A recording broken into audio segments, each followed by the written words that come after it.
On this episode, we discuss remote learning, partnerships, and pretty cool things. All that and more on EDTech. The network for the AV industry. What are you listening to? This is AV.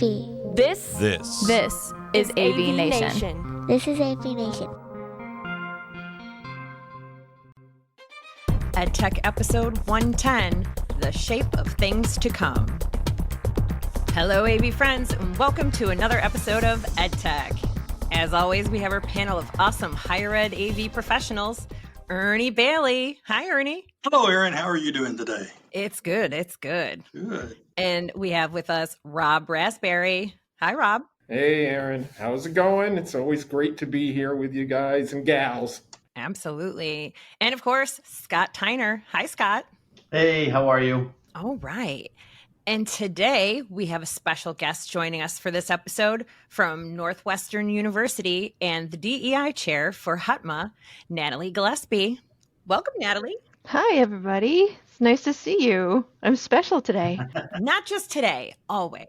Always. So how about you tell us a little bit about what you do over there? Well, my 12-second elevator pitch for people who don't know AV is that I make sure that the projectors and sound systems work for classrooms at Northwestern and send out my minions to assist people when they decide they don't want to work. For HETMA, I was a PRISM scholarship recipient last year, and this year I am in charge of administering the PRISM scholarship program. For those who don't know HETMA, I'm sure most of your audience knows HETMA pretty well here, Erin. But we are a group of AV geeks who make sure that AV works in classrooms in higher ed. And my job as the DEI chair is to make sure that this is a welcoming and diverse space that embraces and proactively seeks out diverse perspectives and fosters people who are not necessarily represented in the AV community. Excellent. And you are doing such amazing work. This year's cohort for the PRISM Scholarship, we had our first kind of group meeting just yesterday, and it was fantastic. Just the people that are involved and as mentors for the scholarship winners are a great bunch of people that are we're all so eager to help out and help this next group along, and hopefully they will be as successful as the last year's cohort that Natalie was part of. So wishing them all the best of luck this year. We have a wonderful group of mentors, including you, Erin. Thank you. So let's jump into the stories we read this month.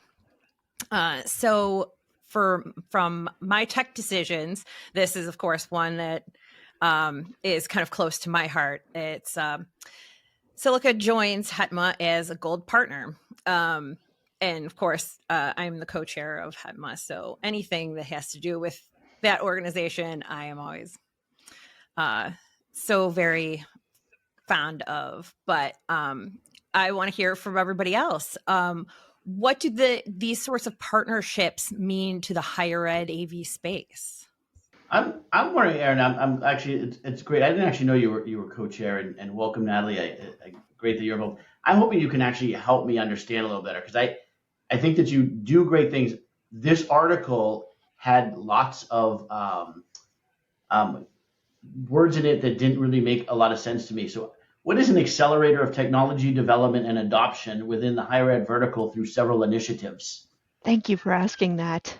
I was going to. That one, that was a lot of words. Verbiage. But I think, as with most of our corporate partners at HETMA, they're all kind of leaders in the higher ed kind of space, equipment wise. And so we're trying to create strategic partnerships and with manufacturers that, are creating solutions for the problems that we have on a day-to-day basis in the higher ed space. And so this was a prime example of kind of one of our newer groups that was very enthusiastic about, joining in and trying to, help out and kind of have HETMA help them, help us, help the higher ed space. So hopefully people don't see these sorts of things and go, oh, well, that's an automatic endorsement. It's really the once they go through the approved program, that's when the approved program is really where we are giving our true, this piece of equipment that they produced is gonna work for the higher ed space. But in general, it's an exciting opportunity, I think, all around. It's a tight partnership where our technicians and engineers can work with them in modifying or enhancing products to work in our environment. I know we did a lot of that in the early days of what is now AVIXA, back when it was the National Audiovisual Association, back in the 80s when I first started working with it, probably before most of y'all were born, but I've been around for a while, but there used to be a lot of that availability that as the organization and the manufacturers have grown, we're not seeing quite as much of. So I'd like to see that kind of come back where, hey, you can call a manufacturer directly and say, this is what I'm looking for. And they tell us, well, we may be able to make some changes or modify this device where it would work for you. Absolutely. We did have a product that went through the approved program that it didn't pass. We were like, this is not going to work for us, and gave notes essentially back to the manufacturer. And they did take that advice into, and they improved their product. And we are also working with a couple of our sponsors to do focus groups to kind of do exactly that, make suggestions as to how they can improve upon things that either they're already doing or things that potentially are in the pipeline. So it's fun and exciting to be able to, help shape the future, essentially. So they're manufacturers, if they're a gold partner, they're manufacturers committed to working with the educational market to create products that fit them, to educate them, to support them through things. It sounds like even the PRISM scholarship, which is fantastic. So that's cool. I was being a little silly about some of the language that they wrote this article in it. I think sometimes in tech we get a little too we want to use all these keywords and jargon that don't often make sense, but I think it sounds like a good program. Yeah, absolutely. I agree with you there that, it almost, some of the, as we've been talking about AI writing things, it almost sounds like maybe some of that. As DEI chair, I have to put my 2 cents in here and hope that as part of this partnership, we can look for them to lead in diversity hiring and sustainability. That's one of the things that is a good fit for the higher ed market, because there are so many people that have excesses of equipment that we take out of classrooms, maybe a generation old, and so many campuses and universities that might need that extra equipment, and having a partner like this might be a good way to help find homes for things that people are turning back into them going, we have your next generation. Can we find a better home for this older generation of something?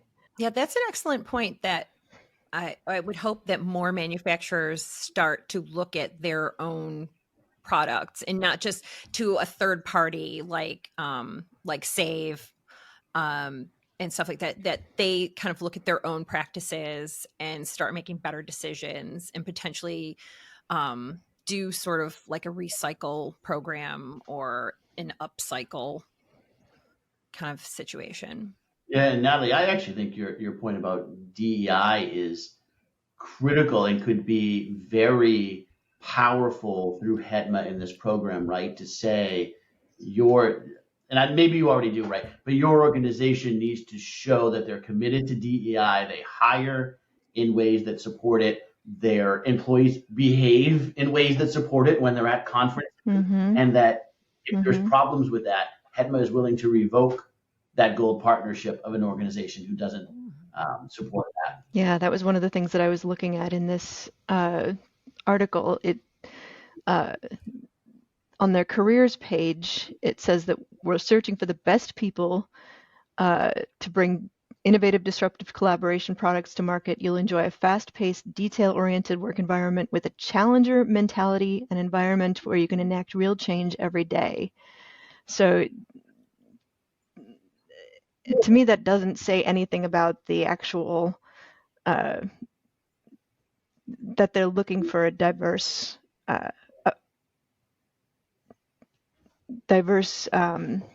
viewpoints. They're not looking for, they're looking for people who have the same sort of challenger mentality, which to me kind of translates to tech bro.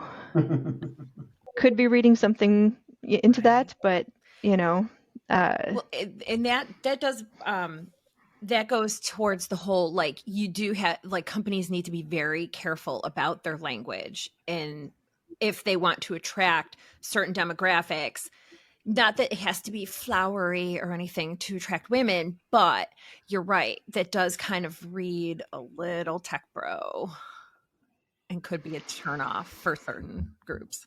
You're not reading much into it if that's how you're reading it, right? That's how you're reading it. It means that that's how you're reading it, and so you should think about that. I think that's a huge piece of making sure that you're bringing on a diverse set of thoughts, is to not advertise the position that you yourself may be interested in, but a position that lots of people might be interested in. And to proactively say, we are looking for a diverse group of viewpoints so that we can market ourselves to diverse people, so that we can have ideas that maybe other people wouldn't see, wouldn't think of, solve problems that we wouldn't know about otherwise. So that's a great way to be, a voice back to the company and say, hey, HETMA has this going on. Let's talk about how we can work together on that.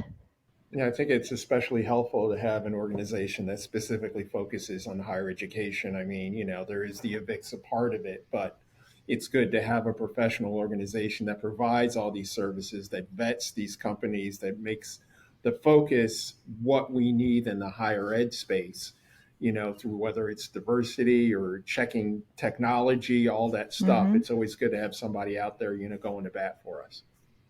I really want to try them out in some of our bigger auditorium spaces. Those packages sound really cool. Okay. Well, our next story, it comes from Brave Pubs, The Sphere and the AV Industry. Of course, written by our very own Scott Tyner. Scott, do you want to start us off with this discussion? Yeah, I mean, I can. I think everybody has seen videos of the Sphere, and I did a little more reading about it, right? I didn't even realize. I assumed, I don't know, most people might assume it's a casino in Vegas, or it's just an attraction, but it's actually an entertainment venue that's built specifically for entertainment. And the more you read about it, the more amazing it is on the inside as it is on the outside. And it's fascinating that it comes at this same time that you have Taylor Swift out there, changing the economies of cities as she's going on her tour, and you have extra things happening at concert. You have Jimmy Fallon coming out at the Jonas Brothers concert, and so as they were trying to do more and more in concerts, and more people are going to concerts, this just seems to me like an entirely different experience. That you take a concert and you just amp it up in a way that is crazy. And I mean, I love Aerosmith, right? And I so much wanted to go out to Vegas to see Aerosmith at their residency in Vegas. But I want to go out and see the Sphere.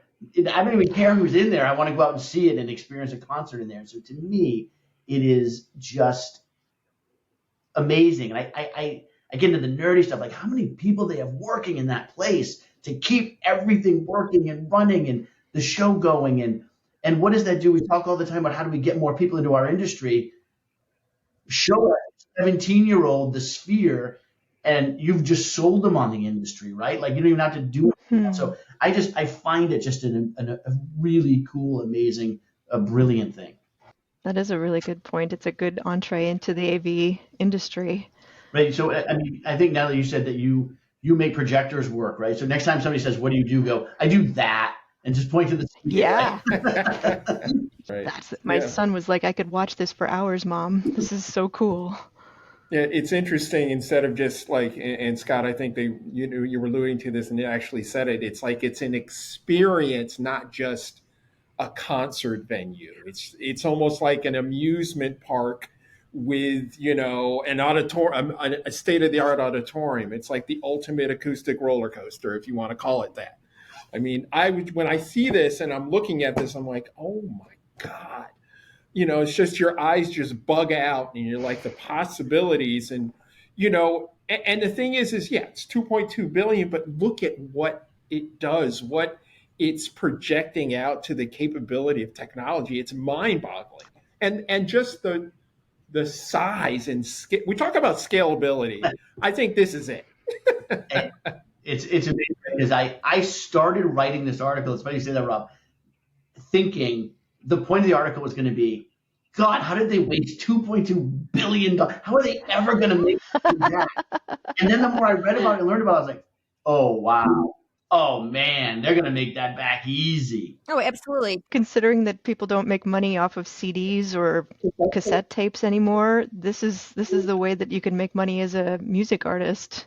Yeah, and considering, Vegas is pretty much a 24/7 city, they could potentially have multiple shows in a day, depending on, if they had a setup that could be quickly changed depending on which artists are in there. They really, it's going to take no time to make that back, I feel like. Yeah, you don't need any backdrops. You've got the backdrop. You don't need set pieces. I mean, that is the set piece. And I think, Scott, you're right. Like that is a venue that is a destination in and of itself. Mm-hmm. Like, I don't care who's playing there. I want to see somebody there. Like it doesn't matter. Yeah. And I think it opens the door to a lot of possibilities and definitely jobs, between the content on the outside, the video, everything on the inside. It's definitely an experience that I hope I get to enjoy when I'm out in Vegas. I'm definitely already working on an Infocom trip next year, just to see, just for no other reason than to see that. Right. I hope Avixa has a tie-in with that. If we have something with Infocom tying in with that, or HETMA. Oh, right. Yeah. I mean, because I know Avixa always has those like behind the scenes tours and stuff. Right. So it would be, I'm sure, sold out quick if they were able to pull off one of those. That place looks so big, you probably would get lost in a tour, never to be found again. But it would be so cool. Yeah, they'd have to keep us on a short leash. Trying to figure out how to use it in a kickstart environment. Yeah, it's a lot like the IMAX over at the Science and Industry Museum in Chicago.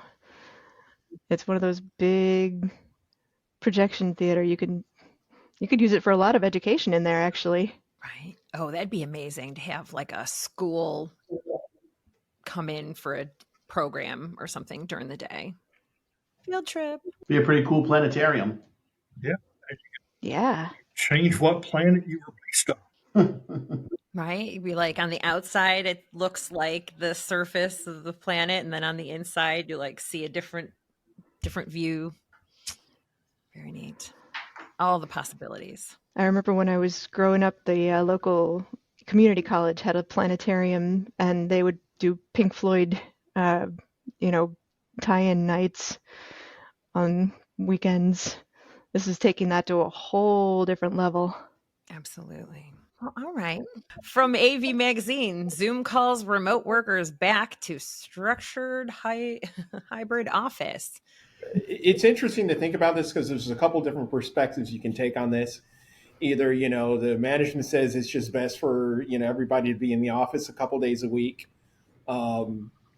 It could be maybe working completely remote in some instances is not the answer. Maybe getting that change in location one day or two coming into the office might help. I don't know. Or maybe, they're trying to recoup some, costs from the buildings that they've leased out or own. I don't know. But I know that, here at Drexel, they, have gone with sort of the hybrid approach. There are some people who can be remote in certain instances, but a lot of us need to be in the office at least for a certain period of time. And, we can, work from home a day or two or three, depending upon, what is needed. It just seems like that hybrid thing is just, I don't know, coming back into play. What the reason is for it, I honestly am not, coming from Zoom, I really don't know why that's happening. I mean, are they, doing the Tesla thing? What's going on? It's interesting.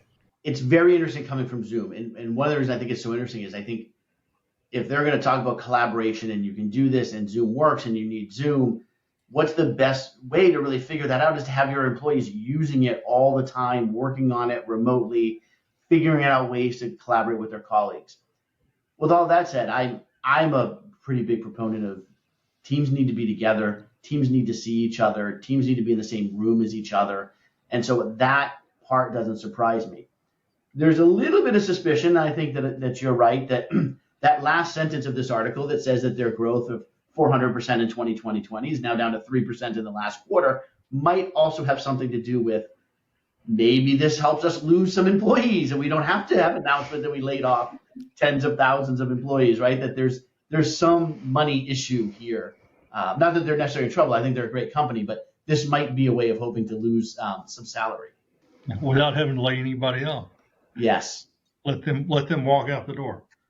But yeah, I'm with you. I like having people face to face, at least every now and then. If everybody is on campus at meeting time, I say, everybody come to my office. We're going to meet in here. But like today, I've got one guy who's not feeling 100%. He said, I'm going to be at home, but I can join meetings remotely. So I said, okay, we're going to move these two meetings to Zoom. And we were able to continue on, but I'm for the hybrid mode. But yeah, it does seem funny that the people who are really pushing us to be able to work remotely are not letting their own people do it. Just out of curiosity, I would say that at this point in my day, 90% of my meetings are in person, which is much different than even 18 months ago. It would have been 10% were in person. Are any of you 50% in person or less? We're probably less than 50%, but of course, we're running two campuses, 3-hour drive apart, as well as our campus is pretty spread out. And plus we're a healthcare facility, so we do see a lot of patients around us, so it's maybe safer to remain remote. Okay. But there are times I just walk to my boss's office and say, it's good to be here every now and then. I think in our space, it's sort of, I'm going to say it's really sort of a requirement, at least in classroom tech and that kind of thing. We sort of need to be here. And, as much as we like the hybrid, we like the remote learning or online, there's nothing, I hate to say it, there's nothing like face-to-face. There's nothing like that human interaction, physically being in a space. And, I'm not, dare I say touch, I should say. But, just being there with somebody that elevates and gets that interaction going. But at the same time, like I've sort of gone the reverse. I was considered essential during the pandemic. I was here all the time, and sort of I've now, like, every once in a while will, stay home and work remote every once in a great while. But what it allows my employees to do is get that flexibility. If there's a family thing going on, or if there's an appointment that they can get to that's close to where they live in their residence, if there's a day that they are able to do that and be productive, that just helps really employment retention and I would say, the attitude and the morale on the team, it just helps it. But still, I mean, face-to-face is fine. What got me about this was that it was saying only the employees who live within 50 miles of their locations. So all of those folks who decided to pick up and move to Hawaii during the pandemic. Yeah, I think that that was interesting, Natalie. And I in my mind, that was we told people they could leave, and now there might be legal issues if we tell them they have to come back. Which is interesting because I think some of the other big major tech companies didn't care. They still said you have to come back at least 2 or 3 days a week, no matter where you move to. But I know that didn't really feel fair to me either, that if you happen to stay here, you have to come back, and otherwise, no, you're good. I also feel bad for those people who are like, we're going to move farther away from the city so that it's cheaper to live. And now they're like, great, now I've got like this hour plus commute a couple days a week because we moved 50 miles away. You find the Google map that says 53 miles from your house and send that one in. Yeah. Like, I checked it. I don't have to come in. Thank you. People still have too many meetings, whether they're in person or not, in a lot of places. Do you really need to have this meeting, Yeah. But on the flip side, I totally agree. It is really nice to see people in person and have that spontaneous, like, connection, be able to make eye contact with people for a change. I miss that so much in remote meetings. And virtual happy hours are not the same as in-person happy hours. Amen. That's true. Absolutely. Although I am definitely not a fan of the hybrid meeting where some of the people are online and some of the people are in the room. And I know that, technology has come a long way in trying to create that meeting equity and stuff, but it's still just, it's not the same. We have students that will sit right outside the classroom and join via their laptop. How bizarre. Yeah.